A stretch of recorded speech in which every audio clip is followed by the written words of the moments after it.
siya, pero di masakit sa kamay. Lumit man siya, Hello Light Bar Blue, isang labalang yan. As tested ang cotton and polycotton. Sa mantsa, malupit. Sa kamay mo, mabait. Tried Bar Blue. Manufactured by ACS Manufacturing Corporation. ISO certified. World-class quality. ACS. Come to the 2024 World Congress entitled Family Life and New Technologies by the International Federation for Family Development, or IFFD. Inspiring speakers and experts will share valuable insights on parenting tips and strengthening family ties in this fast-paced modern world. The 2024 IFFD World Congress will be on February 24 to 25, 2024 at the Waterfront Hotel, Lahog, Cebu City. Register now through www.iffd.org and the 2024 IFFD World Congress page on Facebook. See you in Cebu.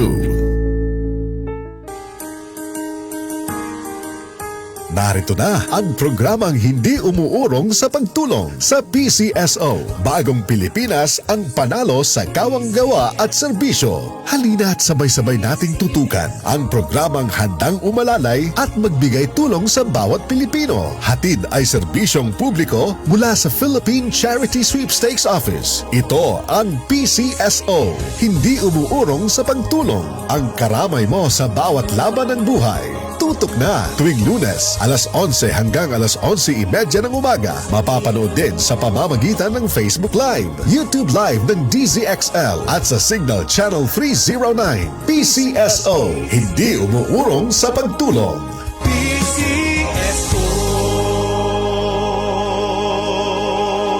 Samphone Plus Gold. Nga pala si Tony. Problema ko ang paglaki ng aking prostate. Nang malaman ko ang kaepektibo ng Samphone Plus Gold, sinubukan ko ito at sa loob lamang ng 2 buwan, lumiit na ang prostate ko at nakakalakad na ako. Samphone Plus Gold. Mas pinalakas, pinagaling, pinahusay. Samphone Plus Gold. Mabibili sa mga butika. Ito ang DCXL News. 558 kHz. 6 na dekadang maaasahan sa balita at serbisyo publiko. Ang himpilan ng RMN Network sa Mega Manila. Live sa radyo at online. Mga kasama, ganap ng alas 12 ng tanghali.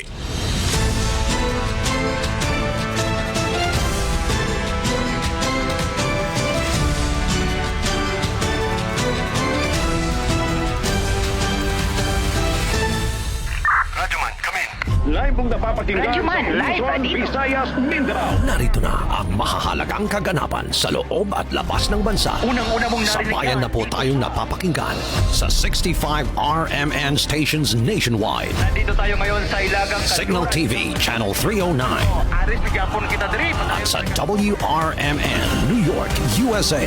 Wala pang ibang reporter dito. Napapanood din tayo sa YouTube at Facebook channel ng RMN Worldwide. Mula po sa RMN Broadcast Studios, Atlanta Center, Manila. Narito ang inyong kasamang tagapagbalita. RMN Network News. Magandang tanghali mga kasama, 25 po ng Enero, araw po ng Huwebes taong 2024. Kasama niyo na po Radyoman Drew San Fernando. At ako naman si Radyo Manel Maracol. At narito na po ang uli ng mga maiinit na balita. Isang araw matapos palawigin ang PUV consolidation, mga PUV operators at drivers dagsana para magpa-consolidate ang kanilang unit matapos ng palawigin itong ni Pangulong Ferdinand Marcos Jr. ng 90 araw ang palugit sa paglahok sa kooperatiba. Samantala naman, babala ng Consumer Group planong pagtanggal ng Suggested Retail Price o SRP posibleng maging dahilan daw sa lalong pagsipa ng presyo ng mga bilihin. Pinsala ng El Nino sa sektor ng agrikultura, unti-unti nang nararamdaman, daan-daan libong halaga ng pinsala na itala na. Doon naman sa lalawigan ng Cebu, may 100 pamilya naabo ang tinitirhan sa nangyaring sunod na sumiklab doon po naman sa Talisay City. House Speaker Ferdinand Martin Romualdez inakusahan ng dating palace official na umaasta na umano bilang Pangulo. Ang Pangulong Ferdinand Marcos Jr. naman pinangunahan ang paggunita sa ika-9 na anibersaryo ng Mama Sapano Massacre. Para sa balitang sports, Strong Group Athletics pasok na sa quarterfinals ng Dubai International Championship matapos malinis na 5-0 record sa eliminations. Sa tinamang entertainment news, James Reid nagdibo naman sa Milan Fashion Week habang itong si Joros Gamboa, Lucky Charm Raw, 3 Pinoy box office films. At para sa detalye ng mga maiinit na balita, Network News. bagamat welcome para sa mga transport group ang extensyon ng deadline ng consolidation, tutol pa rin ang grupong Piston sa sapilitang paglahok sa mga kooperatiba o korporasyon. Sa panayam ng Armen Manila, sinabi ni Piston National President Modi Floranda na mas mainam pa rin kung kagaya ng dati ang paglahok sa mga kooperatiba na pagmamay-ari pa rin nila ang mga unit na i-consolidate. Nangangamba si Floranda na ang mga chuper at operators nga ang magbabayad para sa bibilihing unit pero pwede itong kunin ng korporasyon anumang oras nila gustuhin. Ang sinasabi nga natin, wala naman kaming problema sa usapin ng kooperatiba. Kung ito ay nasa dating yung assist kooperatiba, ibig sabihin yan ay kooperatiba member kami, one route yung one unit. At siyempre, yung usapin ng prangkisa ay dapat tayo pag-aari ng ating mga operator. Hindi katulad sa ngayon yung sinutulak na kooperatiba, kahit na mabayaran po namin yung mga unit, ay hindi magiging amin sapagkat hindi nakapangalan sa amin yung unit, hindi rin nakapangalan sa amin yung prangkisa. Kaya inaano po namin na sige kung kailangan namin magkooperatiba pero dapat sa ganitong andana ng kooperatiba. Yan po ang tinig ni Piston National President Modi Floranda sa panayam ng RMN Manila. Sa datos ng Office of Transportation Cooperatives, mahigit 1,300 kooperatiba na ang binuo sa iba't ibang bahagi ng Pilipinas.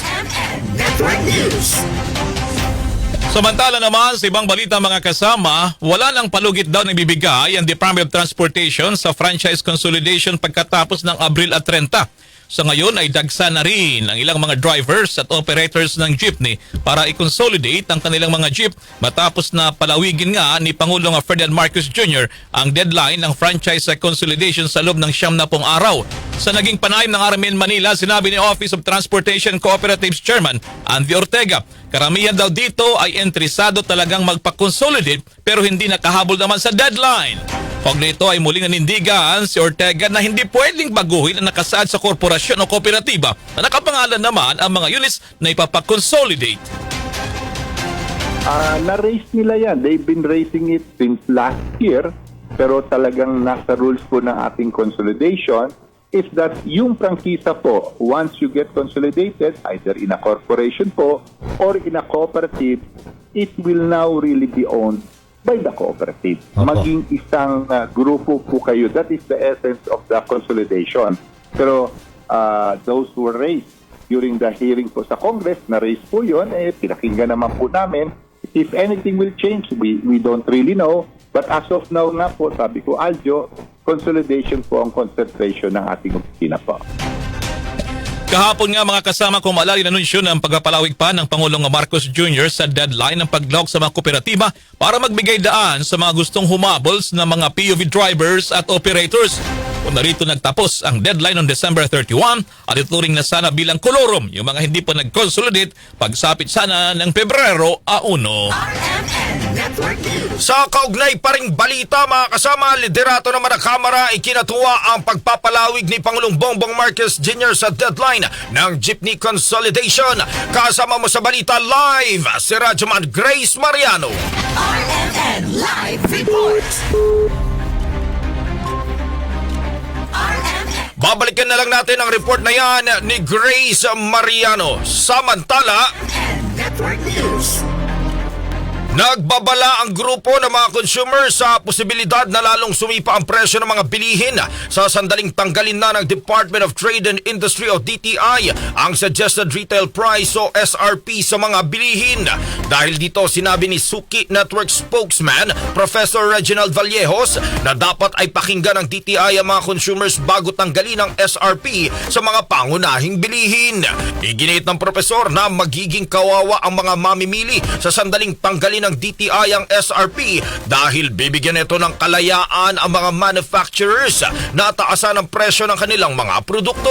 Una rito, sinabi ni Assistant Secretary Amanda Nograles na pinag-aaralan na ng DTI ang pagtanggal sa SRP. Anya, ito ay base na rin sa pag-aaral ng World Bank at Department of Justice o DOJ na ang price caps ay hindi susuporta sa kompetisyon at fair trade.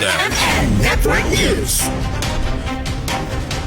Samantala, balikan natin ang report na tuloy ang pagbabasura sa PUV Modernization Program. Apila naman yan ng isang kongresista kay PBBM. Kasama natin live si Radyoman Grace Mariano.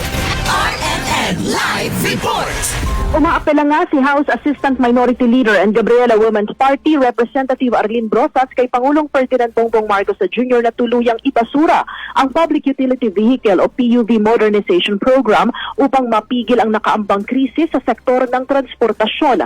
Panawagan ni Brosas kay PBBM, pakinggan ang hinaing ng libu-libong mga tsuper at operators ng pampasaherong jeep na labis na magdurusa, mamamatay ang kabuhayan at tiyak magugutom sa ilalim ng programa.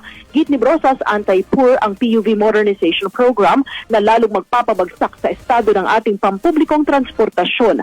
Narito ang bahagi ng pahayag ni Congresswoman Arlene Brosas sa pagdinig ng House Committee on Transportation.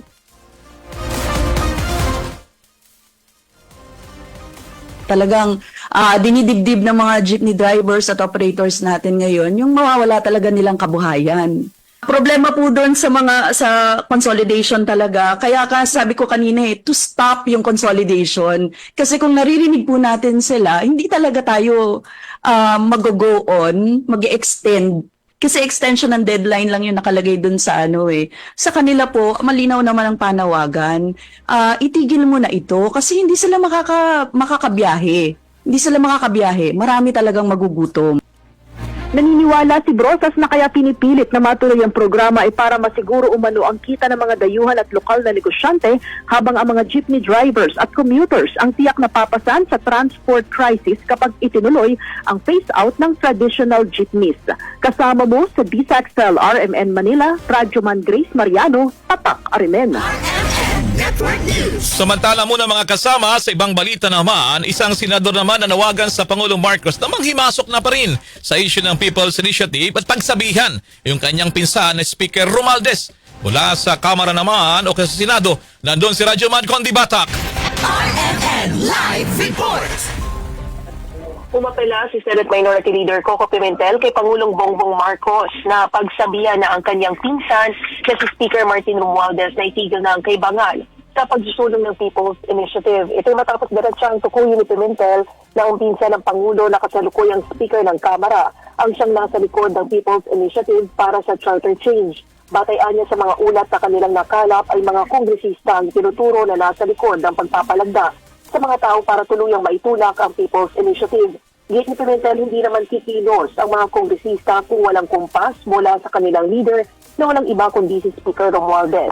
Punto ni Pimentel, ngayon ay mayroong disruption sa kanilang legislative work dahil sa People's Initiative na sa kanilang pagkaramdam ay na-hijack ng mga miyembro ng mababang kapulungan. Umaasok si Pimentel na manghimasok ng Pangulo sa pagkakataong ito at dahil siya ang pinsan ng Speaker, maaaring niyang maimpluwensyahan ito hindi lang bilang kamag-anak kundi bilang isang political ally na itigil na ang pagsuporta sa People's Initiative. Kasama mo sa DZXL RMN Manila, Radyoman Condi Batak, Tatak, RMN. RMN Network News.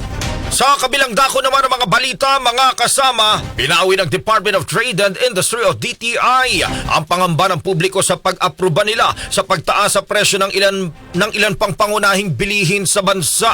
Kabilang sa mga inaprobahang magkaroon ng aumento ang 4 na brands ng sardinas, isang klase ng powdered milk at 4 na toilet soaps. Nasa 1 peso and 50 centavos hanggang 6 pesos ang pinayagang pagtaas sa presyo ng mga naturang produkto sa panayam ng RMN Manila kay DTI Assistant Secretary for Consumers Protection Group, Attorney Amanda Nograles. Sinabi niyang nasa 29% lamang ng mga brand ng ilang bilihin ang nagtaas ng presyo. Kaya naman pwede pa rin anyang maghanap ang mga mamimili ng kaparehong item na hindi pa nagtataas ng presyo sa mga pamilihan. Paliwanag pa ni Nograles na ang mga pinayagang magtaas ng presyo ay ang mga manufacturers na noon pang 2018 hanggang 2022 humirit ng dagdag presyo sa kanilang mga produkto. 29% lang po ng ating mga basic necessities and prime commodities ang humiling ng price adjustment. Yung inaaprubahan po kasi ng DTI, yung mga basic necessities and prime commodities na matagal na rin pong humihingi ng price adjustment sa amin. Yung iba po 2018 or 2022. At kung payagan man namin yung price adjustment nila, hindi pa rin po sila yung pinakamahal na item dun sa bawat kategorya. Marami pa pong ibang item na pwedeng pagpilian ng ating mga consumer. So baka po i-emphasize lang po natin ang karapatan ng consumers na mamili sa napakarami pa pong ibang basic necessities and prime commodities na hindi po gumalaw ang presyo. Samantala, masusing pinag-aaralan ng DTI ang kanilang hirit sa mga manufacturers na maglagay ng palatandaan o label sa mga produktong apektado ng shrinkflation o ang pagbabawas ng timbang at laki ng isang produkto.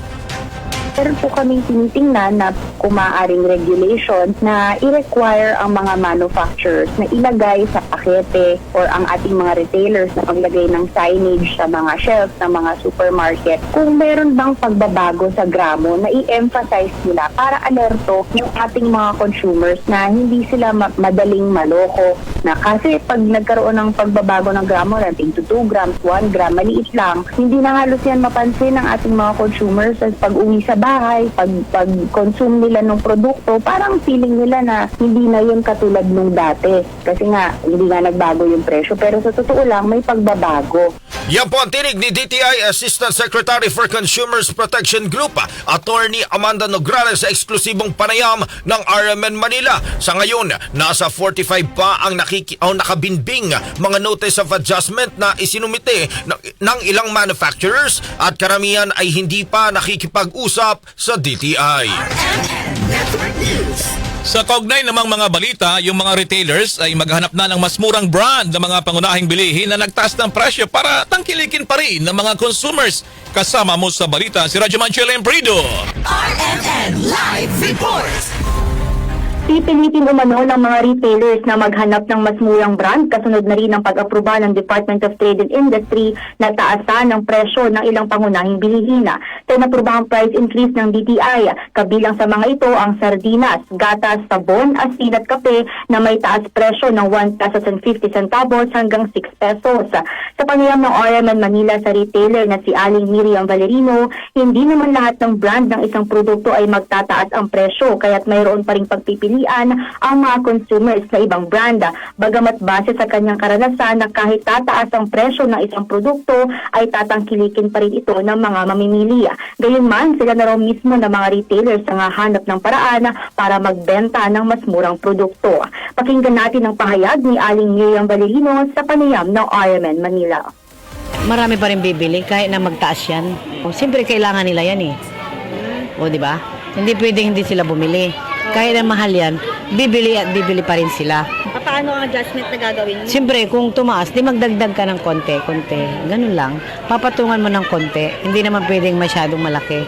Nakakarinig ka na ba ng reklamo sa mga customer mo? Hindi pa naman. Sabi nila, ay, abaya, nagtaas na naman. Siyempre, wala tayong magagawa. Hindi naman kami nagtataas eh. Sa huli, pinaiintindi ng mga retailers, mga consumers na hindi sila basta-basta nagtataas ng presyo ng mga bilihin at mayroon itong basihan batay na rin sa ilalabas ng DTI na price guide, partikular na ang Suggested Retail Price o SRP. Kasama mo sa DZXL RMN Manila, Radyoman Chile Emprido, Tatak RMN. RMN Network News. Sa ibang balita naman mga kasama, unti-unti nang nakakapagdala ng pinsala sa sektor ng agrikultura ang umiiral na El Niño phenomenon sa bansa. Batay sa Department of Agriculture, pumalo na sa 717,000 ang halaga ng natuyong mga pananim sa Zamboanga del Norte dahil nga sa nasabing El Niño. Partikular na naapektuhan nito ang mga pananim ng palay sa ekta-ektaryang sakahan sa Zamboanga del Norte, habang sa Negros Oriental naman ipapamahagi na ng DA o ng Department of Agriculture ang aabot sa 161 million pesos na cash assistance sa mahigit 32,000 na magsasaka bilang ayuda sa mga apektado ng matinding tagtuyot. Mamimigay rin ang Department of Agriculture ng mga seedlings at pataba bago ang planting season sa Marso. Samantala, naghahanda na rin ang provincial government sa Ilocos Norte sa epekto ng dry spell sa mga magsasaka at mga mangingisda. Ilan sa mga ibinigay sa mga magsasaka at mangingisda ay ang mga hybrid corn seeds, biofertilizers, tilapia fingerlings, fish feeds at livestock bilang livelihood assistance. Network News. Sa kabilang dako naman ang mga balita doon sa Cabanatuan City, pamimigay ng financial assistance sa mga magsasaka naging matagumpay. Kasama mo sa balita mula sa RMN Nevesia, si Radyo Manes Blanca. RMN Live Report. Matagumpay na naisagawang distribution ng Rice Farmers Financial Assistance Card sa mga magsasaka ng 89 na barangay sa lungsod ng Cabanatuan. Ipinahayag pa ni City Agriculture Head Wilfredo Ponce na natapos ang pamahagi ng cash card na nagkakahalaga ng 5,000 pesos sa may 1,911 beneficiaries mula sa 89 barangay sa lungsod. Naging mabilis lamang anyang distribution ng cash card na inabot lamang ng 2 linggo dahil barangay clustering ang kanilang ginawa, kung saan nasa 4 o 5 barangay ang ganda na nabibigyan ng naturang financial assistance kada pagpupulong. Idinagdag pa ni Ponce ng 5,000 piso ay karagdagang tulong pinansyal sa mga magsaka may 2 ektaryang sakahin pababa na maaaring gamitin ng mga magsaka sa kanilang pangailangan sa pagsasaka o sa kanilang pamilya. Nakatakda namang isunod ng City Agriculture ang pamamahagi ng libreng binit fertilizer sa mga lehitimong magsasaka pa rin ng palay sa Cabanatuan City. Kasama mo sa RMN Nueva Ecija, Radyo Manes Blanca, Tatak RMN. RMN Network News. Samantala mga kasama, bumaba naman ang kaso ng dengue sa bansa sa unang kalahating buwan ng Enero. Ayon sa Department of Health, mula sa 7,274 dengue cases noong katapusan ng Disyembre ay bumaba ito sa 5,572 ngayong January 1 hanggang January 13 ngayong taon. Ang pagbaba ayon sa Health Department ay bunsod ng epekto ng nararanasan nating strong El Nino, kung saan natutuyo ang mga tubigan na maaaring pangitlugan ng lamok na carrier ng dengue. Sa kabila nito, nagbabala naman ang DOH na kahit na bumababa ang kaso ng dengue, may mga sakit naman na maaaring makuha sa sobrang init ng panahon tulad ng heat stroke at dehydration. Network News. Sa ibang balita tayo mga kasama, ang Pangulong Ferdinand Marcos Jr. pinangunahan din ang paggunita sa ika-9 na taon ng Mama Sapano Massacre. Kasama mo sa balita si Radyoman Janelle Salazar. RMN Live Report.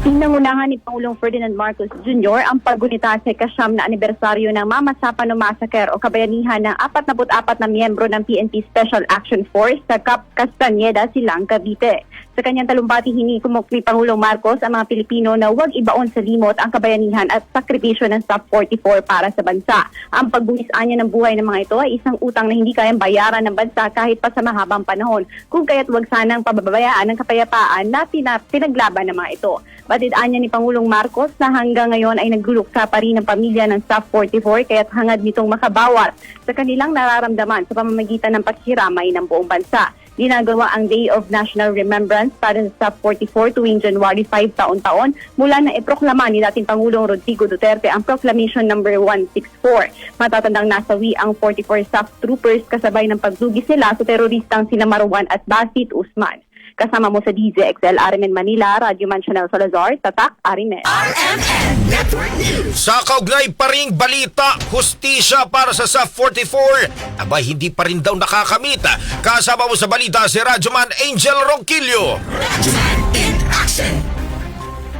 Dismayado si dating PNP Special Action Force Director Getulio N. Peña sa hindi pa rin nakakamit ang hustisya para sa tinaguriang SAF 44 makalipas ang 9 na taon. Ayon kina Peña, hanggang ngayon kasi ay hindi pa rin nakakasuhan ang mga taong direktang sangkot sa pagbatay sa SAF 44 na nag-alay ng kanilang buhay para sa bayan. Matatandang nasawi matapos sa ikrasang Oplan Exodus sa Tukan Nalipaw, Mama Sapano, Maguindanao noong 2015 ng SAF troopers matapos mapatay namatay ang international terrorist na si Marwan. Ang pahayag ay ginawa ni Peñas sa ika-9 na anibersaryo ng kabayanihan ng tinaguriang South-44 at ika-7 National Day of Remembrance para sa kanila sa Philippine National Police Academy sa Camp Castañeda, Silang Cavite ngayong umaga. Nabatid sina Peñas ang pinuno ng SAF nung mangyari ang nakakapangilabot na ambush sa South-44. Kasama mo sa DZXLR Manila, Radyoman Angel Ranquillo, Tatak Arimen. Network News. Dumako muna tayo mga kasama dyan sa Region 11. Ilan sa iyong issue sa school calendar, senior high school. Ilan sa mga inaasang maririnig naman ng DepEd Region sa Basic Education Report 2024 ni Vice President Sara Duterte. Mula sa Remin Davao, kasama mo si Radyoman Kervin Manzon. RMN Live Report. Iilang mga isyu ang inaasahang marinig ng Department of Education o DepEd 11 kay Vice President at DepEd Secretary Sara Duterte sa kanyang Basic Education Report 2024 ngayong araw, January 25. Sa panayam ng DXDC-RMN Davao kay Jenelito Atilio, ang tagapagsalita ng DepEd 11, sinabi niyang gusto niyang marinig mismo kay Vice President Sara kung ano ang pahayag ng DepEd sa impormasyon na ibabalik ang pagbubukas ng klase sa Hunyo mula sa Agosto na kasalukuyan ngayong ipinapatupad. Maliban dito, gusto ring marinig ng DepEd 11 na mabigyang linaw na hindi nawala ang senior high school kundi ay tinanggal lamang ito mula sa mga kolehiyo at universidad. Inaanyayahan naman ng DepEd 11 official ang Dabaweños na saksihan ang Basic Education Report 2024 ni VP Sara sa Facebook pages ng DepEd Philippines at ng DepEd Region 11 alas 2 mamayang hapon. Kasama mo sa RMN DXDC Davao, Radyoman Kirby Manzon, Tatak RMN. Network News. Mula Davao, dumako naman tayo dyan sa may Bacolod sa Sagay City, Negros Occidental. Pamilya ng estudyanteng natamaan ng ballpen at nasugatan sa ulo, desididong magsampa ng kaso laban sa gurong may gawa nito. Kasama mo mula sa RMN Bacolod si Radyoman Agnes Apostol. RMN Live Report. Humihingi ng paumanhin ang isang guro sa Sagay City dito sa Negros Occidental matapos itong aksidenteng natamaan ng ballpen ang kanyang estudyante sa ulo nito. Sa panayam ng DYHB RMN Bacolod sa grade 5 pupil, sinabi nito na pinapabasa sila ng kanilang guro bago pa nangyari ang insidente. Ayon sa estudyante, may mga sulat na hindi nito masyadong maibigkas kung kaya't pinuna ito ng guro hanggang naikabig dito ang kanyang ballpen at natamaan sa kanyang ulo ang estudyante at dumugo. Agad namang humingi ng patawad ng guro sa estudyante at sa lola nito. Ayon sa ulat, nais mang patawarin ng maglola ang guro, ngunit mismo ang mga magulang nito ang may gusto at desisyon na sampahan ng kaso ang naturang guro. Kasama mo sa DYHB Bacolod, Radyoman Agnes Apostol, Tatak RMN. Network News. Mula dyan sa Negros Occidental, dumako tayo ng lalawigan ng Cebu. May 100 pamilya naman nawala ng bahay sa nangyaring sunog na sumiklab doon sa lungsod ng Talisay. Mula sa Remen, Cebu, kasama mo sa balita si Radyoman Ken Galinea. RMN Live Report. Aabot sa 80 kabahayan ang natupok sa sunog sa 2 sitio sa Barangay Poblasyon, lungsod ng Talisay sa Cebu. Hindi bababa sa 100 mga pamilya ang nawala ng kanilang tirahan ng mga residente sa sitio Kamungay at sitio Libra na umabot ng 3rd alarm ang sunog. Nagpapatuloy ngayon ang investigasyon ng Bureau of Fire Protection kung ano ang dahilan ng sunog na tinatayang aabot sa 3 milyong piso ang danyos. Magsasagawa din ng special session ng Barangay Council sa pamumuno ni Kapitan Edward Alesna upang i-declare ang state of calamity at kaagad matulungan ang mga biktima ng sunog. Temporaryong inilikas sa mga biktima ng sunog sa isang gym sa barangay. Kasama mo sa RMN DYHP Cebu, Radyoman Ken Galinea, Tatak RMN. Network News. Samantala mga kasama, halos 400,000 indigent senior citizens sa Western Visayas magbebenepisyo sa karagdagang 500 pisong social pension. Kasama mo mula sa IFM Rojas, si Radyoman Joshua Kenneth Anas. RMN Live Report.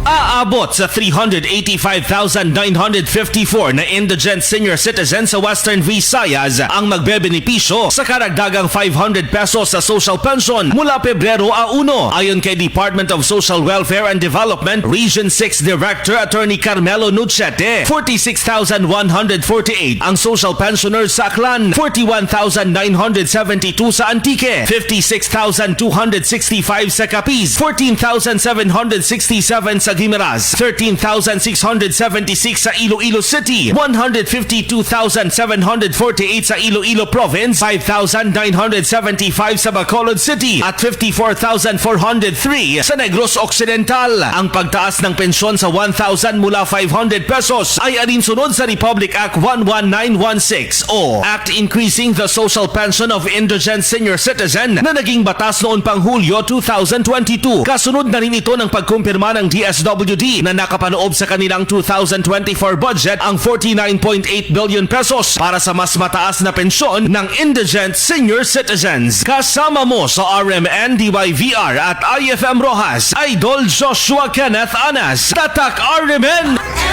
Network News. Dumako muna tayo dyan sa probinsya ng Isabela. Ito pang pag-good vibes sa partner at mga kasama yung senior citizen mula dyan sa Jones na pumasa nga sa bar examination. Abay, nominado sa Asian Awards. Mula sa IFM Kawayan, kasama mo sa balita si Radyo Manel Viancheta. RMN Live Report. Nakatakdang tumanggap ng prestihiyosong parangal si Attorney Rosula Calacala matapos itong mapiling nominado sa Asian Awards. Si Attorney Calacala ay isang 62 anyos na lola at residente ng Jones, Isabela. Naging kwalipikado si Attorney Calacala dahil sa buong pusong pagtulong nito sa mga mamamayan. Ang Asian Awards ay isang prestihiyosong parangal na ibinibigay bilang pagkilala sa tagumpay sa iba't ibang larangan sa Asia. Matatandaang naging inspirasyon si Attorney Calacala sa lahat, lalo na sa mga nangangarap na maging abogado na hindi hadlang ang edad sa pag-abot ng mga pangarap. Sa ngayon ay patuloy lamang siyang tumutulong sa kanyang mga kababayan na humihingi sa kanya ng payo o tulong hinggil sa usaping legal. Kasama mo sa IFM Kawayan, Radyoman LV Ancheta, Tatak RMN. Network News. Samantala, inakusahan ng dating opisyal ng Malacanang si House Speaker Ferdinand Martin Romualdez na umaasta na bilang presidente ng bansa. Ayon kay dating presidential spokesperson Harry Roque, posibleng si Romualdez na umano ang gumagawa ng mga desisyon at hindi ang kaniyang pinsan na si Pangulong Ferdinand Marcos Jr. Binanggit pa ni Roque ang mga umano'y pagsuway ni Romualdez sa mga utos ni Pangulong Ferdinand Marcos Jr. Inihalimbawa nito ang isinusulong na People's Initiative na umano'y ang House Speaker ang nasa likod nito. Tinalaga ni Presidente ang Senado na manguna para dito sa pagbabago ng economic provisions at hindi nga sila sigurado kung kinakailangan pang baguhin ang ating saligang batas kasi po pwede naman niyang gawin sa pamamagitan ng batas. Abay, matapos maanunsyo to, anong nabalitaan natin? Tuloy pa rin ang pirma. Tuloy pa rin ang pagkahalap ng pirma. Tuloy pa rin ang dideposito ng mga pirma sa COMELEC. At syempre, tuloy pa rin ang pamimili ng mga signatures. Tahasa namang hinamon na naging tagapagsilita ni dating Pangulong Rodrigo Duterte si Pangulong Marcos Jr. na alisin na sa pwesto si Romualdez bilang House Speaker. Hindi sumusuway. Siya talaga nagpapatakbo ng gobyerno. Now, anong solusyon? Naku, ang solusyon ay naki-PBBM. Mr. President, dahil kinampanya naman kita para maging presidente, patunayan niyo po na kayo talaga ang gumagawa ng desisyon bilang presidente at hindi si speaker. Paano niyo po magagawa yan? Naku, parang isang pamamaraan na lang ang po pwedeng gawin ninyo. Palitan niyo na si speaker. Una nang itinanggi ni Romualdez ang akusasyon ng ilang senador na siya ang nasa likod ng umano'y People's Initiative. Balitang Sports. Yung strong group athletics na nanggaling sa Pilipinas, ang iba rito ay dating mga NB players, pasok na raw sa quarterfinals ng Dubai Championship matapos ang malinis na record 5-0 sa elimination round. Itali ng balitang yan mula naman kay Radyo Manjarias, Piña, Florida. Pasok na sa quarterfinals ang Strong Group Athletics matapos ang malinis na 5-0 record sa nagpapatuloy na Dubai International Basketball Championship. Ito ay kasunod ng kanilang panalo kontra sa Al Ahly Tripoli ng Libya na nagtapos sa score na 91-89. Dahil dito makakaharap nilang sunod ang 4th seed mula sa Group B sa quarterfinals. Lumamang ang Tripoli sa unang bahagi ng laro pero nahabol agad nila ito para sa 12-4 run. May kapwa 17 points naman na naitala sina Dwight Howard at si Kevin Kiambao. Samantala, usap-usapan ngayon ang pandiligaw umano ng basketball officials ng United Arab Emirates kay Kiambao para inaturalize siya at maglaro sa ilalim ng kanilang bandera. Sa ngayon, ikinokonsidera na ito ni Kiambao pero nilinaw niyang mahal niya ang Pilipinas. Wala pa namang formal na offer na isinasa publiko ang dalawang kampo. Para sa ating RMN Sports, Radyo Man Jairus Peña, Florida, Tatak RMN.